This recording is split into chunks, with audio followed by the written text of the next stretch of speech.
ప్రార్థన చేసుకుని దేవుని వాక్యాన్ని ప్రారంభించుకున్నాం. పరమ తండ్రి అయిన దేవా యేసుక్రీస్తు ప్రభువా, ప్రియ రక్షక, ఉదయకాలం వాక్యము ధ్యానిస్తూ ఉండగా మా అందరితో మీరే మాట్లాడండి. విని గ్రహించి అర్థం చేసుకొని వాక్యానుసారం జీవించు కృప మాకిమ్మని యేసు నామములో ప్రార్థిస్తున్నాము తండ్రి, ఆమేన్. మత్తయి సువార్త 28వ అధ్యాయము 11వ వచనం నుంచి 20వ వచనం వరకు ఉన్న వాక్య భాగంలో అక్కడ యేసు ప్రభు యొక్క పునరుత్థాన సమయంలో జరిగిన కొన్ని సంఘటనలు స్పష్టంగా అక్కడ రాయబడి ఉన్నాయి కదండి. చూడండి, 11వ వచనం నుంచి ఏముంది అక్కడ? వారు వెలుచుండగా కావలి వారిలో కొందరు పట్టణంలోనికి వచ్చి జరిగిన సంగతులన్నిటినీ ప్రధాన యాజకులతో చెప్పింది. కాబట్టి వారు పెద్దలతో కూడి వచ్చి ఆలోచన చేసి సైనికులకు చాలా ద్రవ్యం ఇచ్చి, మేము నిద్రపోవచ్చుండగా అతని శిష్యులు రాత్రి వేళ వచ్చి అతనిని ఎత్తుకొని పోయిరని మీరు చెప్పుడి. అది అధిపతి చెవిన పడిన ఎడల మేము అతని సమ్మతిపరచి మీకేమియో తొందర కలగకుండా చేతుమని చెప్పింది.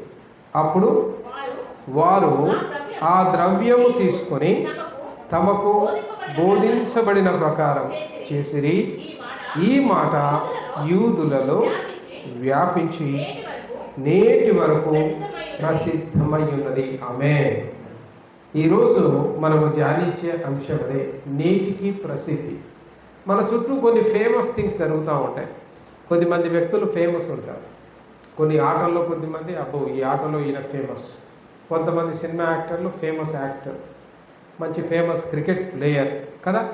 ఇది బెస్ట్ స్కూల్, ఇది బెస్ట్ కాలేజ్, ఇది బెస్ట్ హాస్పిటల్, ఫేమస్ హాస్పిటల్. కొన్ని ప్రసిద్ధమైనవి ఉంటాయి మన చుట్టూ.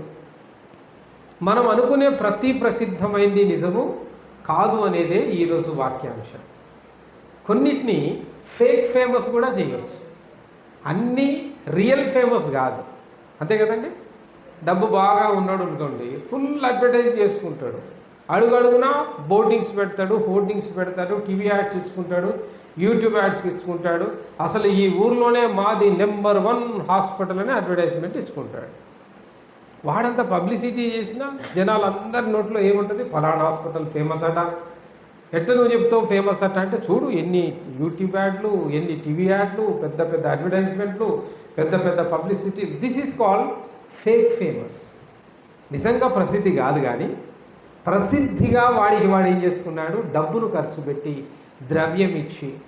యేసు ప్రభు యొక్క పునరుత్థాన దినమున కూడా ఇలాంటి ఒక ఫేక్ ఫేమస్ న్యూస్ అనేది ప్రసిద్ధి చెందింది. యేసు ప్రభు పునరుత్థానుడయ్యాడు, 40 దినాలు అందరికీ కనిపించాడు. ముఖ్యంగా ఆయన శిష్యులకు కనిపించాడు. ఆయన నమ్మిన వారికే కనిపించాడండి, నమ్మనోళ్ళ దగ్గరికి ఆయన అసలు పోలే. నమ్మిన వారికే కనిపించాడు. ఎందుకంటే తర్వాత సేవ చేయాల్సింది, సర్వ సృష్టికి సర్వ సువార్తను అందించాల్సింది ఆయన శిష్యులు. కాబట్టి 400-500 మంది చూస్తూ ఉండగా ఆయన పరలోకానికి ఆరోహణమాయను అని బైబిల్ చాలా క్లియర్గా మనకు బోధిస్తుంది కదండి. మరి ఇంతమంది చూస్తూ ఉండగా ఇంతమంది కనిపించాడు. ఇజ్రాయేలు శాస్త్రులకు కనిపించలేదు, పరిసయ్యులకు కనిపించలేదు, పిలాతుకు కనిపించలేదు. ఎందుకంటే వాళ్ళు నమ్మలేదు, అనవసరం. వాళ్ళు నమ్మలేదు, మెస్సియానే నమ్మలేదు. సిలువ వేయండి, సిలువ వేయండి, సిలువ వేసి చంపినోడికి దగ్గరికి పోయి నేను మళ్ళా తిరిగి బతికొచ్చానంటే వాడు దానికి ఇంకో కథ చెప్తాడు. కాబట్టి నిజానికి ఆ రోజు ఆదివారం తెల్లవారుజామున జరిగింది ఒక సంఘటన. ఏంటా సంఘటన? పరలోకం నుంచి ప్రభుదూత దిగి వచ్చింది, మహాభూకంపం జరిగింది. ఆ భూకంపంలో ఆ సమాధికి అడ్డుగా ఉన్న రాయి దొర్లించబడ్డది. మొట్టమొదటిసారిగా స్త్రీలు ఆ యొక్క సమాధి దగ్గరికి పోయినప్పుడు సమాధి ఖాళీగా ఉండటయు, ఆ ప్రభుదూత దేవదూత ఆయన ఇక్కడ లేడు, తిరిగి లేచి ఉన్నాడు. ఆయన చెప్పినట్టే గలిలేకి ఆయన వెళుతూ ఉన్నాడు. మీరు కూడా గలిలేకి వెళ్ళండి, శిష్యులకు ఈ విషయం తెలియజేయండి. ఇది వాస్తవంగా జరిగింది.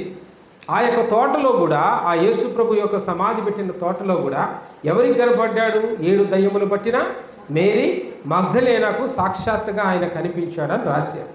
తర్వాత గలిలయలో శిష్యులందరూ ఒక గదిలో భయపడతా ఉంటే యేసు ప్రభు వాళ్ళ మధ్యలోకి వెళ్ళాడు, వాళ్ళ మధ్యలో కనిపించాడు.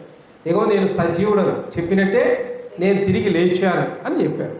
వాళ్ళందరూ చెప్పిన సమయంలో తోమా అక్కడ లేడు. ఇలా యేసయ్య లేచి వచ్చాడురా మేము చూసామనేలోగా తోమా నమ్మడు. ఆయన గాయములలో నేను వేలు పెట్టి తరిగించి చూస్తే తప్ప నేను ఈ వార్త నమ్మను, చచ్చిన వాడు ఎలా తిరిగి లేచు అని అనగానే టక్కున మళ్ళీ యేసు ప్రభు ఒకడే ప్రత్యక్షమయ్యాడు. తోమా నీ యొక్క అనుమానాలు తీర్చుకో అన్నాడు. అలా ఎమ్మాయి అనే గ్రామానికి ఒక ఇద్దరు శిష్యులు ప్రయాణం వెళ్తూ యెరూషలేములో జరిగిన సంఘటనలన్నిటి గురించి మాట్లాడుతూ ఉంటే కూడా యేసు ప్రభు వాళ్ళతో ప్రయాణమై వెళ్ళాడు. ఆ ఎమ్మాయి గ్రామము సమీపించే టైంలో ఆ రాత్రి యేసు ప్రభు వాళ్ళతో పాటు బస చేశాడు. ఒక రొట్టె విరిచి ఆ యొక్క చేప ముక్కను వారికి అందించినప్పుడు ఎప్పుడైతే వాళ్ళు తిన్నారో రొట్టె ముక్కను, వాళ్ళ ఆత్మీయ నేత్రాలు తెరవబడ్డాయి. వారు ప్రభు సజీవుడిగా మన మధ్యలో ఉన్నాడని గుర్తించారు. ఇలా ఎన్ని రోజులు సంచరించాడు? Literally 40 days. ఏదో ఒక రోజు 2 రోజులో కాదు, 40 దినాలు సాక్షాత్తు యేసు ప్రభు తన శిష్యులకు, ఆయన నమ్మిన భక్తులకు మాటి మాటికి పలు చోట్ల దర్శనమిస్తూనే 11 సార్లు ఆయన వాళ్ళకు కనిపించి చివరిగా 40 దినాలు పూర్తయిన తర్వాత నేను తండ్రి యొద్దకు వెళుతూ ఉన్నాను, ఇక నిత్యం మీతో పాటు నివసించడానికి ఒక ఆదరణకర్తను అంటే పరిశుద్ధాత్మ అనే దేవుణ్ణి నేను మీ దగ్గరికి పంపిస్తాను. నేను మీతో ఉన్నప్పుడు ఎలా ఉన్నదో ఆయన మీతో ఉన్నప్పుడు కూడా అలానే ఉంటాడు. మా అంటే నేను శరీరుడిగా మీకు కనిపించాను కానీ ఆయన శరీరంతో మీకు కనిపించడు. కానీ ఆత్మరూపిగా ఏకకాలంలో అనేక చోట్ల ఆయన ఉంటాడు. నేనున్నా శరీర రూపిగా మీతో మాత్రమే ఉన్నాను. ఇప్పుడు పేతురుతో ఉన్నాడు అనుకో గలిలయలో, మరి యెరూషలేములో వాళ్ళ దగ్గర యేసు ప్రభు లేడు. ఎందుకంటే శరీరం ఒక దగ్గర ఉండగలదు. ఇలా కాదు, ప్రపంచవ్యాప్తంగా సర్వ సృష్టిలో సర్వ మానవులు ఎవరు యేసయ్యా అని నోరేసి పలుకుతారో వాళ్ళ మధ్యలో నేను ఉండాలి అంటే ఈ శరీరం దేవుని దగ్గరికి పోవాలి, తండ్రి దగ్గరికి పోవాలి, అది ఆత్మలుగా తిరిగి మీ మధ్యలోకి రావాలి. కాబట్టి పరిశుద్ధాత్మను పొందినప్పుడు మీరు శక్తి పొందుతారు. అప్పటి వరకు మీరు ఏం చేయండి? యెరూషలేములో నిలిచి ఉండండి. రోజు కనిపెట్టేవారు, మేడగదికి పోయేవారు, మేడగదిలో ప్రార్థన చేస్తూ ఉండేవారు. అలా దినాలు గడుస్తూ గడుస్తూ గడుస్తూ ఒక పెంతెకోస్తు దినం వచ్చింది. పెంతెకోస్తు దినంలో ఆ రోజు 150 మంది దాకా దరిదాపు మేడగదిలో ప్రార్థన చేస్తూ ఉన్నారు. మేడగదిలో ప్రార్థన చేస్తూ ఉండగా ఆయన వాగ్దానం ఇచ్చినట్టే ఆకాశం నుంచి అగ్ని 4 వలె ఒక్కొక్కరి మీదకి దిగిరాగా పరిశుద్ధాత్మైన దేవుడు ఒక్కొక్కరి మీదకి వచ్చి వారు భాషలను మాట్లాడడం మొదలుపెట్టిరి. ఆ రీతిగా మొట్టమొదటిసారి పరిశుద్ధాత్మ అనే అనుభవాన్ని ప్రజలు భూమి మీద ఆయన భక్తులు పొందుకున్నారు. హల్లెలూయా, యేసుకే మహిమ కలుగును గాక. ఇది జరిగిన సంఘటన మొత్తం. అయితే దీన్ని యూదులు కథ మొత్తం మార్చేశారు. ఆయన తిరిగి లేచాడు అంటే ఇప్పుడు యూదా ఇశ్రాయేలు ప్రజలందరూ ఏం చేస్తారు? వామ్మో, ఆయనే మెస్సియా, మనం ఎదురు చూసిన మెస్సియా, లోక పాపమును మోసుకొని పోయిన దేవుని గొర్రెపిల్ల ఆయనే, మన రక్తాపరాధాన్ని మోసిన వాడని నమ్ముతారు. అందరూ యేసు ప్రభుని వెంబడిస్తారు. వీళ్ళ పోరాటం అంతా కూడా అయిపోద్ది. దాంతో యెరూషలేము దేవాలయం మూతపడుతుంది. దేవాలయానికి వచ్చే ఆదాయం ఆగిపోతుంది.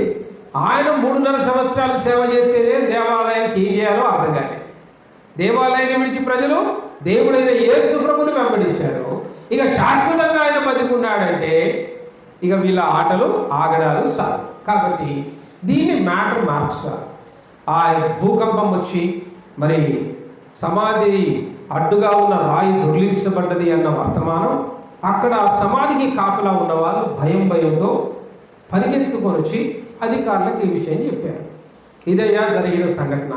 వెంటనే అక్కడ ఉన్న శాస్త్రులు పరిచయులు మీరు గప్పునుండండి, ఏం మాట్లాడద్దు, ఇక్కడ ఒక అబద్ధాన్ని సృష్టిద్దాం. ఏంటి అబద్ధం? ఆయన శిష్యులే సమాధి రాళ్ళు పలగొట్టి జరిపి సమాధిలో శవమై ఉన్న ఆ యేసుని మోసుకొని ఎక్కడికో తీసుకుపోయి యాగం పాతి పెట్టేసి ఆయన లేచాడు లేచాడు లేచాడు అని ఒక వార్త వాళ్ళే గుర్తించారు. ఈ రకంగా మీరు ప్రచారం చేయండి. మీరు ఈ ప్రచారం చేసినందుకు మీకు ఏం పడుతుంది? కాపలా ఉన్న మందికి పెద్ద ఎత్తున డబ్బు కొడుతుంది. మరి మా ఉద్యోగాల పరిస్థితి అంటే మీరు వరి కావాలి, మిమ్మల్ని డబ్బులతో కొన్నట్టే మీ పైన గవర్నర్ పెద్ద ఆయనగా ఆయన కూడా మేము మేనేజ్ చేస్తాం. మీ ఉద్యోగాలకి నష్టం లేదు, ఏ హాని లేదు. ఈ రకంగా చేయండి అని ఒక అబద్ధ వార్తను డబ్బులతో, దేంతో అంటే డబ్బుతో ఏం చేశారు?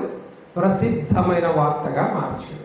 అందుకే 15వ వచనం ఎంత క్లియర్గా మనకు అక్కడ బోధిస్తుంది అంటే, అప్పుడు వారు ఆ ద్రవ్యము తీసుకొని తమకు బోధించబడిన ప్రకారము చేసిరి. ఈ మాట యూదులలో వ్యాపించి నేటి వరకు ప్రసిద్ధమైనది. ఇప్పటికీ కూడా అదే ఫేమస్. ఇప్పుడు యూదా మనం పోయామనుకోండి, యెరూషలేం టూరిజం అని పోతాం, హోలీ ల్యాండ్ టూరిజం అని. ఇప్పుడు ఎవరు పోవాలన్నా లక్షన్నర ఖర్చు పెట్టుకుంటే అట్లా పోయి రావచ్చు. ఒక వారం 2 వారాలు రకరకాల ప్యాకేజీలు ఉంటాయి. యేసు ప్రభు సంచరించిన ప్రాంతాలన్నీ చూపిస్తాడు. అక్కడ గైడ్ అంతా యూదులే కదా, దేశం వాళ్ళదే కదా, ఇజ్రాయేలీలే, యూదులే గైడ్స్.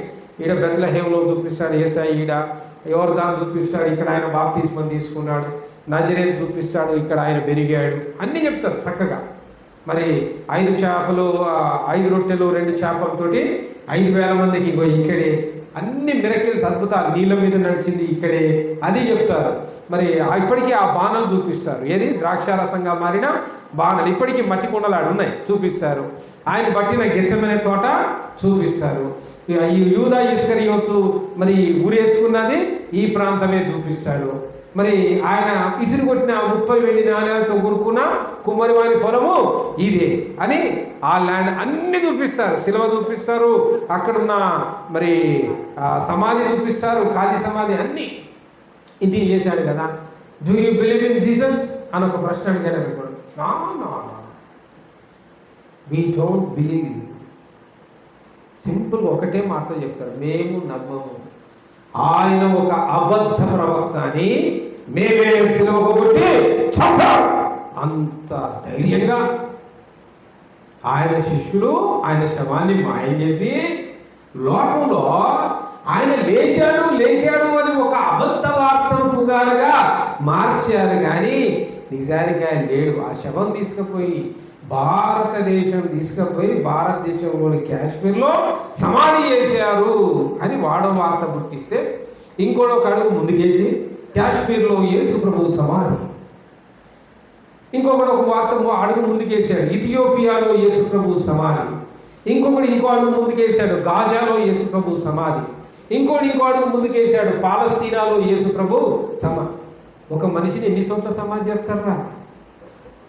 దీన్ని బట్టి నిజాన్ని సమాధి చేశారని ప్రజలు వాళ్ళకు తెలవకుండానే వాళ్ళే ఒప్పుకొని, నిజం నిప్పు లాంటిది. నిజం ఎలాంటిదండి? ఎంత డబ్బుతో కొనాలని చూసినా కూడా అది గాలుతానే ఉంటుంది. దాన్ని మీరు కప్పిన పొరలన్నింటినీ చీల్చుకొని ఒక దినాన, అందుకే చూసి నమ్మిన వాడికంటే మనం హోలీ ల్యాండ్ పోలే, యెరూషలేంలో ఏడ పుట్టాడో చూడలే, ఏడ సమాధి చేశారో చూడలేదు, చూసామండి, ఏం చూడలేదు. కానీ ఒకటి నమ్ముతున్నాను, ఆత్మరూపిగా నా దేవుడు నాతో ఉన్నాడు. యేసయ్యా అని ప్రార్థన చేస్తే హృదయం అనే నా దేవాలయంలోకి ఆయన వస్తాడు. నా నొప్పులు పోతున్నాయి, నా రోగాలు పోతున్నాయి, నా కష్టాలు పోతున్నాయి, నా సమస్యలు పోతున్నాయి, నాకు నెమ్మది కలుగుతుంది, కుటుంబంలో శాంతి సమాధానం ఉంది, ఇవన్నీ జరుగుతున్నాయంటే యేసయ్యా అన్న ఒక్క మాటలో ఇవి జరుగుతున్నాయంటే నిజముగా సజీవుడు. హల్లెలూయా. అదే రోజు ద్రవ్యం తీసుకొని మరి ఏ రీతిగా అబద్ధ సాక్ష్యం. కాబట్టి ఎవరైనా ఫేమస్ అనగానే ముందు ఆలోచన చేయండి, ఏది ఫేమస్ కాదు, డబ్బుతో కూడా ఫేమస్ చేసుకోవచ్చు. There are real famous things, there are fake famous things. నిజంగా ప్రసిద్ధమైనవి ఉన్నాయి, దేవుని కాదు, అబద్ధంగా కూడా ప్రసిద్ధమైనవి ఉన్నాయి. డ్రగ్స్ తీసుకొని ఒలింపిక్స్లో గోల్డ్ మెడల్ కొట్టినా లేరా దొంగలు వాళ్ళు ఉన్నారు. నిజంగా రాత్రింబగళ్ళు కష్టపడి ప్రయాసంతో ఒలింపిక్స్లో విజయం సాధించిన గొప్ప గొప్ప వారు ఉన్నారు. కష్టపడి స్ట్రీట్ లైట్ల కింద చదివి, అవునా, ఎక్కడో అద్దె ఇళ్ళ నుండి ఒక పూట తిని అలా కష్టపడి అభివృద్ధిలోకి వచ్చిన గొప్ప గొప్ప మేధావులు ఈ భూమి మీద ఉన్నారు. అడ్డదారి దొక్కుకుంటూ డిగ్రీలు కొనుక్కున్న వారు ఉన్నారు. There are real doctors and there are fake doctors. ఉన్నారా లేదా? నిజమైన వైద్యులు ఉన్నారు, ఫేక్ వైద్యులు, డిగ్రీలు కొనుక్కున్న వైద్యులు ఉన్నారు. There are real pastors, there are fake pastors. నిజంగా ఒక నాయకత్వంలో సంఘ నాయకుడి దగ్గర శిష్యత్వం చేసి 10 ఏళ్ళు ఆయన అడుగుజాడల్లో నడిచి వాక్యాన్ని బోధించి వాక్యానుసారంగా జీవించి యథార్థంగా ఉన్న దైవజనులు, సేవకులు, పాస్టర్స్ ఉన్నారు. అడ్డదారిలో 500 పెట్టి పాస్టర్ సర్టిఫికేట్ కొనుక్కొని సంఘం లేకుండా, సహవాసం లేకుండా, అసలు నాయకుడు అనేవాడు లేకుండా, అవునా, గురువు గారు అనేవాడు లేకుండా ఆ చర్చికి ఈ చర్చికి పోయేటోళ్లకు కళ్ళబుల్ల మాటలు చెప్పి అంత దూరం ఏం పోతాం, ఇక్కడ ఈ గది తీసుకుంటా, ఈ గదిలోకి మీరు రండి, ఈయనే ప్రార్థన చేసుకుందామని సంఘాలను తీర్చి వాడి పొట్ట పోషణ కోసం ఒక సంఘాన్ని స్థాపించుకొని నాకు నేనే సేవకుని, పాస్టర్ని, రెవరెండ్ని, బిషప్ని అని చెప్పుకునే దొంగలు ఉన్నారు. ప్రతి దాంట్లో కూడా there are true and false. ప్రతి దాంట్లో కూడా ప్రసిద్ధమైన వాళ్ళలో కూడా యథార్థంగా ప్రసిద్ధమైన వాళ్ళు ఉన్నారు, ఫేక్గా ప్రసిద్ధమైన వాళ్ళు ఉన్నారు. అది గ్రహించడం మన బాధ్యత, అంతే కదండి. ఏం జరుగుతుంది, ఎలా జరుగుతుంది అని కన్నులారా మనం చూడాలి, దేవుని సన్నిధిలో ప్రార్థన చేయాలి. యథార్థవంతులతో మాత్రమే మనం ముందుకు సాగాలి. కాబట్టి ఫలాంటి ఫేమస్ అనగానే గుడ్డిగా నమ్మడానికి వీలు లేదు. ప్రతి దాంట్లో నిజమున్నది, అబద్ధమున్నది. యేసు ప్రభు యొక్క పునరుత్థానంలో నిజం ఏంటంటే ఆయన నిజముగా సజీవుడు. హల్లెలూయా. అబద్ధం ఏంటంటే శిష్యులే శవాన్ని మాయ చేసి లేచాడు అని ప్రకటించారు. అబద్ధానికే ప్రసిద్ధత ఎక్కువ దొరికింది. చూసారా, ఈరోజు చాలా మంది క్రైస్తవులకు వచ్చే డౌట్ కూడా ఆయన లేచిండేవో కదా, మరి కనపడ్డేది మీ దేవుడు. ఈ ప్రశ్న ఎవరైనా అడిగారా మిమ్మల్ని? అడిగే ఉంటారు. మీ దేవుడు సజీవుడు కదా, ఏది కనపడ్డు మరి మీరు చూద్దాం, మాట్లాడదాం. దేవుడు సజీవుడు నిజమే, ఆయన ప్రార్థన చేస్తే వస్తాడు, కానీ శరీర రూపకంగా కాదు. ఎలా? ఆత్మగా. ఆత్మ అంటే ఒక గాలి. అంటే గాలి అనేది మనం కనులారా చూడలేము, కానీ దాని ప్రభావాన్ని మాత్రం, ఇది బంద్ చేసినాం సౌండ్ వస్తుందని కదా, ఇది బంద్ చేయగానే అల్టిమేట్గా గాలి ఆగింది, చెమటలు మొదలైనవి. ఇది అక్కడ జరిగేది. అంటే దాని ప్రభావం అర్థమవుతుంది. నాకు కనిపించలేగా గాలి లేదంటావా? దేవుడు లేననేవాడు కూడా అట్టివాడే. అందుకే దేవుడు లేనని ముందు హీనుడు ఉందా వాక్యంలో? కనిపించనంత మాత్రాన లేదని చెప్పలేము. మన కళ్ళతో 5% యూనివర్స్ను మాత్రమే మనం చూడగలమట. 95% యూనివర్స్ మన కళ్ళతో చూడలేం. దేవదూతల్ని చూడలేం, దయ్యాలను చూడలేం, ఆత్మల్ని చూడలేం, భూతాలని చూడలేం. ఏం చూస్తావు? తినేదాన్ని చూస్తావు, తాగేదాన్ని చూస్తావు, ఇల్లు వాకిలి చూస్తావు. అంటే మానవ జీవితానికి అవసరమైన వాటిని మాత్రమే మన కళ్ళు చూడగలవు. అనవసరమైనవన్నీ కూడా మన కళ్ళతో మనము చూడలేము. నిర్గమాకాండం 20వ అధ్యాయం 16వ వచనంలో అయితే ఈ మాట ఉన్నది కదా, నీ పొరుగువాని మీద అబద్ధ సాక్ష్యము పలకకూడదు కదండి. మోషే ధర్మశాస్త్రం ఇచ్చినప్పుడు చక్కగా ఇశ్రాయేలీలందరితో కూడా ఏమని ఆయన ఆ మాట బైలాస్ అంట, ఆ యొక్క మాట పలికాడు, నీ పొరుగువాని మీద అబద్ధ సాక్ష్యము పలకకూడదు. ఉందా? అదే నిర్గమాకాండం 23వ అధ్యాయం 1వ వచనంలో లేని వార్తను పుట్టింపకూడదు, అన్యాయపు సాక్ష్యమును పలుకుటకై దుష్టునితో నీవు. మరి అక్కడున్న లేఖనం ఏది, మనోళ్ళు చేసిందేది? అది మోషే ధర్మశాస్త్రమేగా చెప్పింది. నిర్గమాకాండం అంటే మోషే ధర్మశాస్త్రంలో లేని వార్తను పుట్టింపకూడదు అన్నాడు. అలా పుట్టించడానికి దుష్టులతో నీవు కలవకూడదు అన్నాడు. నీ పొరుగువాని మీద అబద్ధ సాక్ష్యము పలకకూడదు అన్నాడు. ఈ మాటలన్నీ తొంగలో దొక్కారు. డబ్బులు ముట్టాక కథ, డబ్బులు జేబులో వేసుకున్నారు. అబద్ధ వార్తలు. ఎక్కడుంది న్యాయం? ఎక్కడుంది సత్యం? ఏ మోషే ధర్మశాస్త్రాన్ని పాటించాల్సిన ఏ యూదా ఇశ్రాయేలీలైతే ఆ ధర్మశాస్త్రానుసారంగా మేము జీవిస్తున్నాం, మాకు మేమే మరి పవిత్రులం, పరిశుద్ధులం అని చెప్పుకున్నారో అట్టి వారే దేనికి పాల్పడ్డారు?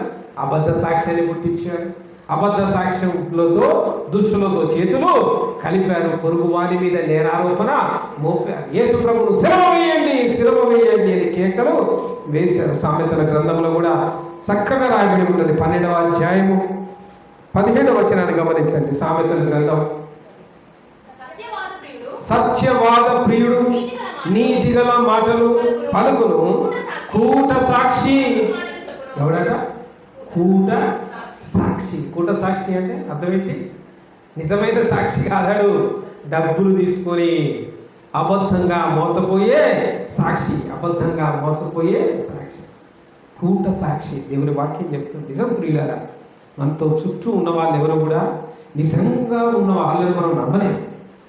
అట్లానే ప్రతి ఒక్కరు మనతో ఉన్నవాళ్ళు అబద్ధికులని కూడా మనం అనుకోలేదు కదండి. మనతో ఉన్న వాళ్ళలో మంచి వాళ్ళు ఉన్నారు, చెడ్డ వాళ్ళు ఉంటారు. నిజంగా మనల్ని ప్రేమించేవారు ఉంటారు, ప్రేమించినట్టు నటించేవారు ఉంటారు. మరి ఎలా గుర్తించగలం? ఆత్మ నీకు తోడుగా ఉన్నప్పుడు, పరిశుద్ధాత్ముడు నీ మీదకి వచ్చినప్పుడు మీరు శక్తివంతులు, హల్లెలూయా, అప్పుడు అర్థమైపోతుంది నీకు. దేవుడే బయలుపరుస్తాడు, వీడు మంచివాడు కాదు, వీడు మంచివాడు, వీడు నమ్మొచ్చు, వీడు నమ్మకూడదు. ఈ అనాలిసిస్ దేవుని ఆత్మ మనకి ఇవ్వాలి. అందుకే ఈరోజు మన కళ్ళ చుట్టూ కనిపించే ప్రతి ప్రసిద్ధమైన famous is not a famous. There are so many famous things in front of us. మన ముందు కనిపించే చాలా ప్రసిద్ధమైన వాటిలో ఎన్నో మోసపూరితమైనవి కూడా ఉన్నాయనడానికి యేసు ప్రభు జీవితమే ఒక గొప్ప సాక్ష్యం. 19వ అధ్యాయం 9వ వచనంలో కూడా సామెతల గ్రంథంలో, కూట సాక్షి శిక్ష నొందకపోడు, అబద్ధములాడువాడు నశించు. ఉందా వాక్యం? కూట సాక్షి ఈ రోజైతే డబ్బులు పొందుతాడు, కానీ ఒక దినాన నిజం నిప్పు లాంటిది, వాడు శిక్ష పొందక మానడు. 24వ అధ్యాయం 28వ వచనంలో కూడా సామెతలు ఇలా ఉన్నాయి, చూడండి. నిర్నిమిత్తముగా నీ పొరుగువారి మీద సాక్ష్యము పలుకకుము, నీ పెదవులతో మోసపు మాటలు. చూసారా?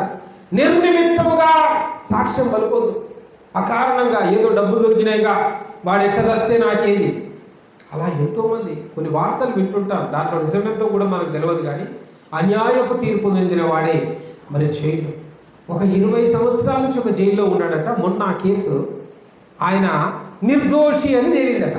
జైల్లో ఎన్ని సంవత్సరాలు ఉన్నాడంటే ఆయన ఎవరం మొత్తం జైలు మింగేసింది. ఆయన అంటున్నాడు, ఇప్పుడు నేను నిర్దోషినని ప్రపంచానికి నిరూపించి ఏం చేస్తాను మీరు? నేను నిజంగా దోషినేమో నా భార్య వదిలేసింది, నేను నిజంగా దోషినేమో అని నా పిల్లలు వాళ్ళ స్కూల్లో మీ నాన్న చెడ్డవాడు అని చెడ్డ సాక్ష్యంతో నా పిల్లలు మనసాక్షి మీద ముద్ర పడ్డది. 20 ఏళ్లలో నా భార్య నా దగ్గర రాలేదు, నా పిల్లలు నా దగ్గర రాలేదు. 10 ఏళ్ల వయసులో నేను జైలుకి వచ్చాను. ఇప్పుడు నా పిల్లల వయసు 30 సంవత్సరాలు. ఈరోజు నేను పోయి నేను నిర్దోషిరా అంటే 30 సంవత్సరాల వాళ్ళ బాల్యం, వాళ్ళ గాయం వెనక్కి తేగలవా? జడ్జి డైరెక్ట్గా అడిగాడు ఆయన, తేగలవా? దోషి అన్న ముద్ర నా మీద అట్నే ఉంచండి, మరణం వరకు ఇదే జైల్లో నా చివరి అంకం గడపనియండి కోరాడు ఆయన, రిక్వెస్ట్ చేశాడు. ఎందుకని? ఈ స్వేచ్ఛ నాకెందుకు ఇప్పుడు లోకంలోకి పోయి? లోకపు న్యాయం ఆ రీతిగా ఉంటుంది పిల్ల. కూట సాక్షి మన చుట్టే ఉంటారు. 25వ అధ్యాయం 18వ వచనం ఈ రీతిగా ఉంటుంది కదా, తన పొరుగువాని మీద కూట సాక్ష్యం పలుకువాడు సమ్మెటను ఖడ్గమును వాడిగల అంబును పోలినవాడు. వాడు ఎంత డేంజర్ చూడండి. సమ్మెట అంటే సుత్తతో సమానం కదా. అది ఎప్పుడైనా డేంజరే. యాడుంచాలో ఆడనే ఉంచాలి ఆ సమ్మెటని. అబ్బా ఇది చేయబట్టే మా నాన్న ఫోటోని ఇంట్లో పెట్టుకోగలిగాను కదా, మంచి మేకులు కొట్టగలిగానని బీరువాల పెట్టుకుంటే పైన బీరువా తీయగానే నేను ఎత్తినబడి సస్తాం. దాన్ని ఆడుంచాలో ఆన్నే ఉంచాలి. ఖడ్గం కూడా అంతే, ఎట్ట వాడాలో అట్లనే వాడాలి. అలా కూట సాక్షి ఎంత ప్రమాదకారి అనేది దేవుని వాక్యం బోధిస్తుంది. ఈ రీతిగా యేసు ప్రభు యొక్క పునరుత్థానాన్ని అబద్ధంగా రుజువు చేసిన వాళ్ళు ఉన్నారు పిల్లరా. అలా ఎవరెవరు మరి బైబిల్లో ఈ రీతిగా ఈ అబద్ధపు సాక్ష్యాల మీద, అబద్ధపు కూట సాక్షుల ద్వారా మరి ఎంతమందికి జీవితాల మీద అలాంటి ముద్ర పడింది, అలాంటి ఫేమస్ న్యూస్లు ప్రసిద్ధి చేశారనేది దేవుని వాక్యం తెలియజేస్తుంది. అపోస్తుల కార్యం 6వ అధ్యాయం 13వ వచనంలో స్టెఫెన్ అనే ఒక వ్యక్తిని మనం చూడొచ్చు కదండి. ఆయన గురించి చూడండి, బైబిల్ ఏమంటుంది?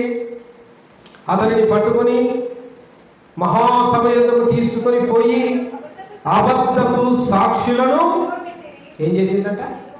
అబద్ధపు సాక్ష్యం స్టెఫెన్ మీద మోపింది. స్టెఫెన్ ఏ నేరం చేయలేదు, చేసిందండి. ఎవరిదైనా దోచుకుంటా, ఎవరికైనా అన్యాయం చేశాడా? యేసు ప్రభు ఎలాంటి సత్య సువార్తను ప్రకటించాడో స్టెఫెన్ కూడా అలాంటి సత్య సువార్తనే ప్రకటించాడు. అయితే అబద్ధ సాక్ష్యమును మోపి ఊరి బయటికి తీసుకెళ్ళి రాళ్ళతో కొట్టి స్టెఫెన్ను చంపారు కదా, చంపారా? యేసు ప్రభు ఒకటే కాదు, యేసు ప్రభు వలె జీవించే మనకు కూడా ఈ ప్రమాదం ఉంది. మన చుట్టూ ఉన్న ఫేక్ ఫేమస్ ద్వారా, మన చుట్టూ ఉన్న అబద్ధపు ప్రసిద్ధమైన వార్తల ద్వారా క్రైస్తవ సమాజానికి శ్రమ. యేసు ప్రభు అంటాడు, నన్ను వెంబడించువాడు తన సిలువను తాను ఎత్తుకొని, అంటే శ్రమలే. క్రైస్తవ జీవితం అంటే ఏంటండి? భూమి మీద సుఖం ఉండదు. క్రైస్తవుడికి భూమి మీద సుఖం ఉండదు. సుఖం ఎప్పుడు ఉంటుంది? పరలోకం. ఆడికి చేరాలి అంటే ఇక్కడ నీవు క్రీస్తు వలె శ్రమ పొందాలి. నిందించబడతావు, దూషించబడతావు, అబద్ధపు సాక్ష్యాలు నీ మీద మోపబడతాయి. యాసోను ఇంటి వారికి కూడా అదే జరుగుతుంది. చూడండి, అపోస్తుల కార్యం 17వ అధ్యాయం 5వ వచనం. అయితే యూదులు మత్సరపడి పని పాటలు లేక తిరుగు కొందరు దుష్టులను వెంట పెట్టుకొని గుంపు కూర్చి పట్టణమెల్లా అల్లరి చేయుచు యాసోను ఇంటి మీది వారికి వాళ్ళు వెళ్ళి గోల చేస్తారు. యాసోను సభకు ఈడుస్తారు. ప్రియులారా, యాసోను ఎవరు అంటే పౌలు శీలలకు ఆశ్రయం ఇచ్చిన వాడు. పౌలు శీలలు సువార్త చేస్తా ఉంటే యాసోను పౌలు శీలను తన ఇంట్లో చేర్చుకుంటాడు. అయ్యా, మా ఇంట్లో ఉండండి, భోజనం పెడతారు, రాత్రి విశ్రాంతి తీసుకోండి, చుట్టుపక్కల ఇంకా చాలా ఊర్లు ఉన్నాయి, అందరికీ సత్య సువార్త అందించాలి, లేఖనాల్లో ఉన్న క్రీస్తు ప్రజలకు తెలవాలి అని సువార్తకు సహకరించిన వాడు, సువార్తకు లోబడ్డవాడు. చివరికి ఇప్పుడు ఏమయ్యాడు? అల్లరి మూకల చేతుల్లో ఆయన పడి బహిరంగ సభకు ఈడ్చబడ్డాడు. మర్యాదగా తీసుకపోలే, ముందు వచనాల్లో ఉంటుంది, ఈడ్చుకుంటూ ఆయనను తీసుకుపోయారు. ఒక ఊరిలో గౌరవంతో మర్యాదతో బతికే నిన్ను దైవ సేవకులు చేర్చుకున్నామని ఊర్లో వాళ్ళే వచ్చి గల్ల పట్టుకొని రోడ్డు మీద గుంజుకొని ఈడ్చుకొని పోతే ఎట్లుంటుందండి? ఆ ఊర్లో ఎట్లుంటుంది? అవమానం ఉంటుందా? ఉండదా? అంటే క్రీస్తు కోసం అట్టి నిందలు, అట్టి అవమానాలు మోయగలిగిన నాడే నిజమైన విశ్వాసులుగా మనం జీవితంలోకి ఎదిగినట్టు, ప్రసిద్ధి చెందినట్టు. అందుకే యాసోను ఇంటి వారి మీద మోపింది కూడా కేవలం అబద్ధ సాక్ష్యాలు మాత్రమే. అదే రీతిగా పౌలు విషయంలో కూడా అదే జరుగుతుంది. 25వ అధ్యాయం 7వ వచనంలో, అపోస్తుల కార్యము 25వ అధ్యాయం 7వ వచనం. పౌలు వచ్చినప్పుడు యెరూషలేము నుండి వచ్చిన యూదులు అతని చుట్టూ నిలిచి భారమైన నేరములు అనేకములు ఆయన మీద మోపిరి కానీ ఒక్కదానికి కూడా రుజువు లేకపోయారు. హల్లెలూయా! యేసు ప్రభు కనపడుతున్నాడు, స్టెఫెన్ కనపడుతున్నారు, యాసోను ఇంటివారు కనపడుతున్నారు, పౌలు కనపడుతున్నారు. ఇలా చెప్పుకుంటూ పోతే కొత్త నిబంధనలో క్రీస్తు కోసం శ్రమ పొందిన అనేక మంది ప్రసిద్ధులు ఉన్నారు క్రీస్తునందు. ప్రియులారా, కాబట్టి లోకులు అబద్ధ వార్తల్ని పుట్టిస్తారు. వాళ్ళ కోపం నీ మీద కాదు, నీవు నమ్మిన యేసు క్రీస్తు ప్రభు మీద. కాబట్టి ఆయన విడిచిపెట్టాలి, వాళ్ళతో పాటు నీవు కూడా నరకానికి పోవాలి అని దుష్టుడైన అపవాది ప్రేరేపిస్తారు. కాబట్టి ఎప్పుడైనా ఒక వార్తను వినగానే అబ్బాది ఫేమస్ అని అనుకోబాకండి, తొందరపడి అక్కడికి పోబాకండి, తొందరపడి వారిని వెంబడించబాకండి. నిజానిజాలు ఏంటి అనేది గమనించు. కాబట్టి మన చుట్టూ ఉన్న వారిలో నిజమైన ప్రసిద్ధి ఏంటి, అబద్ధంతో ప్రసిద్ధి చెందుతుంది ఏంటి అనేది మనం గమనించాలి. యేసు ప్రభు కాలం నుంచే ఆ సమస్య మనకుంది. కాబట్టి క్రీస్తునందు ప్రియమైన వారలారా, మన చుట్టూ ఉన్న దాంట్లో ఆత్మ ద్వారా వివేచన కలిగి ఉందాం. వివేచన అనేది ఒక గొప్ప వరం కదండి. వివేచన ఏంటి చెప్పండి? అది లేకపోతే అన్నిటిని నమ్ముతావు, అన్ని చోట్ల బోర్లో పడతావు. అంటే ఏది నిజమో ఏది అబద్ధమో నీవు గ్రహించగలవు. వాటి కృప తండ్రి అయిన దేవుడు ప్రభువైన యేసయ్య మనందరికీ అనుగ్రహించునుగాక. ఆమేన్. రండి ప్రార్థన చేసుకుందాం.